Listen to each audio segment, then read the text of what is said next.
Mambo vipi wapenzi watazamaji wa TWM Media, langu jina naitwa Bin Angalia Majaga na nyuma kamera niko na Rambi Mabrani. Leo tupo kwenye kijiwe, tupo kijiweni. Leo tunapiga story na wanangu wa boda ili tupate kujua mambo mengi, nini shida, nini kizuri, kibaya ambacho kinaendelea ndani ya barabara hapa nyumbani Nyarugusu Kempo. Kwanza kabla ya yote tungependa kumfahamu kwa majina. Brother, unaitwa nani? Mimi kwa majina naitwa Top Security. Top Security almaarufu Simba. Simba.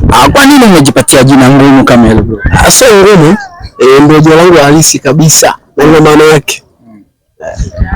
Tumekuona upo barabarani Mr. Boda. Kwanza kabisa tungependa kufahamu ulianza lini hili kazi lako la boda? Mimi nishakuwa na muda mrefu sana kwenye kazi ya pikipiki. Sasa hivi naweza kutimia hata miaka 7 hivi. Miaka 7 nipo kwenye kazi hii. Na kwa uzoefu huo wa miaka 7, umeona kuanzia nyuma na hadi sasa kipi kimebadilika kwenye kazi yako hii ya boda? Kwanza miaka hii tulionayo sasa hivi kazi imekuwa ngumu sana kwa sababu ya mafuta kupanda bei na maabiria kukataa bei iliyopangwa. Kikubwa ni kwamba kwa maabiria zaidi kwamba wakubaliane na bei ambayo iliyopo kwa sasa hivi. Kwa sababu sasa hivi tunanunua lita moja shilingi 5,000. Kwa hiyo ukimbebea abiria mmoja mfano kumtoa hapa Otwa mpeleke mpaka Diwani au BE kule kwa shilingi buku, na abiria ili ya 3 utakuta lita moja imekatika yani. Utakuta kwenye lita moja watoe 4,000, hiyo haiwezekani. Na tunafanya kazi ili angalau tupate kidogo na sisi. Kwa hiyo kikubwa maabiria wakubaliana hiyo bei ya 2,200 ili angalau na sisi tupate kidogo cha kulisha watoto. Sasa mimi nikiwa kama abiria kwangu itakuwa ni ngumu kwa sababu unajua ukishabadilisha kitu ili mzoeleshe yule mtu kitu inakuwa ni vigumu zaidi. Unajua hapa kamini tumeshazoea masafa marefu, kama tuseme hapa Otwa uingie hapo polisi unalipa buku, na nimeshazoea hili.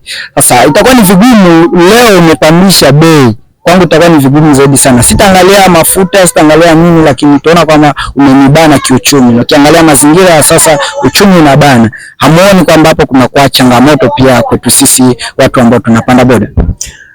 Kwanza changamoto sio kwenu peke yenu. Changamoto ni pande zote mbili. Maana hata na mimi kwangu ni changamoto kwa sababu kipindi cha hapo nyuma mafuta yalikuwa mafuta 500 yakapanda mpaka 4,000. Nikaa nimebaki kwenye bei ya buku kabisa.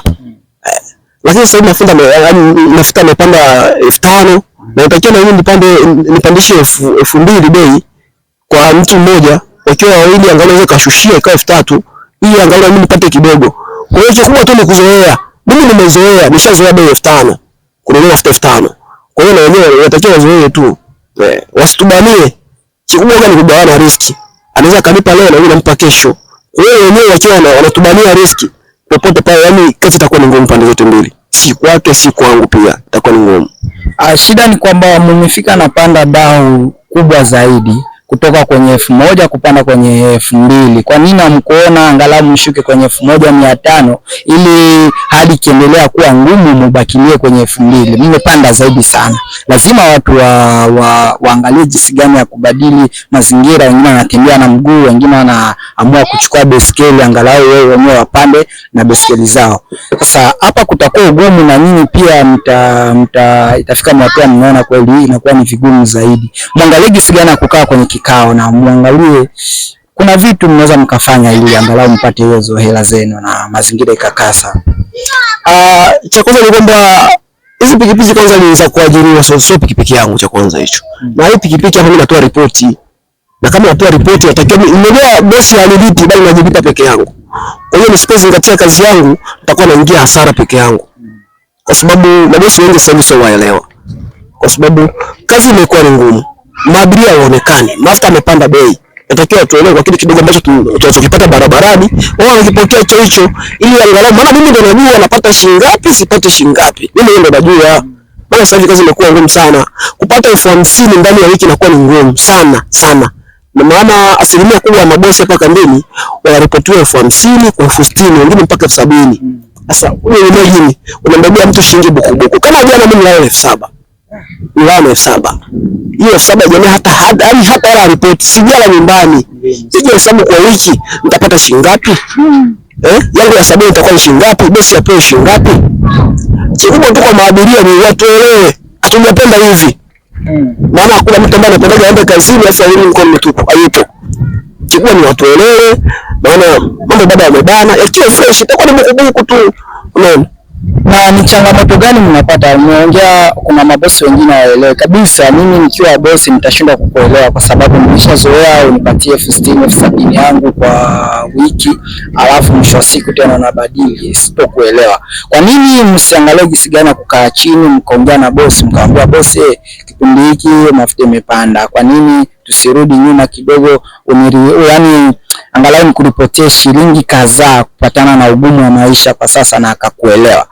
Nashindaje kuongea na bosi hivyo? Unajua sasa hivi kuna mabosi wengi hawajui masuala ya pikipiki ni yapi. Maana kuna bosi anaweza kukupa pikipiki nyingine ready, hajui pikipiki inaharibikaga, pikipiki inafanya chochote kile, pikipiki inafanyaga ajali hajui. Yaani anachokijua ni ripoti. Ndio maana pikipiki nyingi sana zinakuwa mbovu hapa kambini. Na mabosi wengi hawajui masuala ya pikipiki na hawajui kuendesha pikipiki wala nini. Ili wao wenyewe wakuje kugundua kwamba hii kazi ni ngumu na ni ngumu kweli, natakiwa achukue pikipiki kwa hata muda wa wiki moja ndio aone ugumu wa kazi tulionayo. Wao tunajilipa, atulipe tunajilipa wenyewe. Unaona? Kwa hiyo kazi ni ngumu sana. Natokea stage mtu anakuja kuela mwili unauma. Imagine hii tope ya kambini sasa uelewe. Siku ya tope kunapiga mvua, unapiga kazi na mvua. Yeye anahesabu tu siku imepita hiyo. Kuna siku ambazo unapiga mvua kuanzia asubuhi mpaka jioni, anahesabu tu. Jumapili alafu yenyewe. Inakuwa ni changamoto kubwa sana. Kwa hiyo kikubwa mimi nitakachoomba mabosi wetu wao waelewa. Lakini baadhi ya mabosi wanaona stendi pikipiki zinapaki zaidi ya 100 ziko pale hazina abiria. Utakuta kuanzia asubuhi mpaka saa 7 zimekaa. Mimi kuanzia asubuhi mpaka saa hizi mpaka mida ya saa 4 bado ni 2,000. Imagine itakapofika mida ya saa 12 nitakuwa na shilingi ngapi? Hivyo tunaweka mafuta kando. Nitakuwa na shilingi ngapi? Kwa hiyo kikubwa tu ni kuelewana na maabiria wengine. Mimi wasi maabiria zaidi sana, wasitutupilie, maana riski gani kugawana. Unanipa mimi leo, kesho nakupa wewe. Kibano la zako mimi sitopata, mimi kibano za kwangu wewe utopata. Unakuwa tumeua uchumi. Mambo gani kusaidiana? Kwa hiyo nataka tu tunasaidiana kidesign hiyo. Unaweza ukakuja kumomba bodaboda bwana 1 2 3 mimi namkujia nitakusaidia kuliko wewe kujibana hela yako mfukoni. Inakuwa ni ngumu sana, natuumiza kweli. Unaona? Hali ya tempo ngumu sana sasa hivi. Unaona tumerudi kipindi cha njaa tena. Kipindi cha njaa. Tumerudi kipindi cha njaa kabisa. Maana sasa hivi hata unga tunapokea ndio hivyo, inakuwa ni changamoto. Sasa mimi naona kwa msaada zaidi mimi muangalie jinsi gani kuongea na mabosi zenu ili angalau wapunguze dao. Unajua kwa sasa kupata 10,000 kwanza kwa siku inakuwa ni vigumu. Bado hujatoa hela zako za kula, bado hujatoa hesabu ya ya mafuta, hujatoa hesabu ya bosi. Yaani unafika mwatua unajibana hadi kujibana yenyewe inashindikana. Unaona? Sasa ili mkae vizuri, mnakaa na bosi, mnamwambia bosi kuna hiki na hiki na hiki na hiki. Mnaonaje tubadili kwanza tuone huu upepo utapitaje? Unaona? Mimi binafsi, maana mimi sijui watu wengine, naongea kibinafsi kwanza. Mimi kwanza bado najifunza, maana bosi wangu nimeelewa kwanza. Na uzuri wa bahati waga anaona hali halisi na hali ya yeye ilivyo. Unaona? Kwa hiyo kile nitakachopata kwa wiki hii, kile nitakachopata nitawasilishia kile. Kama ni 30, kama ni 40, kama tatimia 50 nitawasilisha hicho.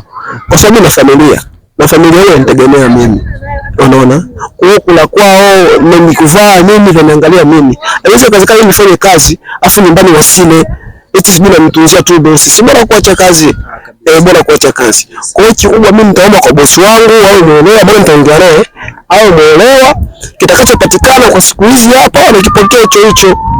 Au nakipokea hicho, maana mimi naumia, spendi hivi bei imepanda ya mafuta, inaniuma kweli. Neno moja ya mwisho kwa watazamaji wa TWM TV, utawaambia nini, na pia unashauri gani kwa maboda wenzako au mabosi wa maboda wenzako? Kwanza mimi nitaanza na mabodaboda wenzangu. Kikubwa ni kwamba sisi mabodaboda tuna hali tofauti sana. Kwa sababu mfano mafuta imepanda bei, tumeweka bei imekuwa ni 2,200, angalau bodaboda upate riski. Utakuta mfano unamiliki chuma yako ni yako nyumbani kabisa, unakuwa na labda abiria kwa buku, kuona kwa tuumiza sisi wengine ambao tumeajiriwa. Kwa hiyo kama pikipiki ni ya kwako umejiajiri mwenyewe, jitahidi angalau uheshimiwe wale ambao wamepanga wenzio. Kama ni buku mbili ya buku mbili, kama ni buku hiyo buku, ili angalau tu tunapata. Usiangalie kwa upande wako wewe upate tu wenzio wakose, sio vizuri. Na cha pili mtagusia sana mabosi wetu. Sasa nimeshaongea ni kwamba tujaribu kuelewa mabodaboda wetu. Jaribu kuelewa, maana wenyewe wanataka wapate kidogo. Jaribu kuelewa kabisa.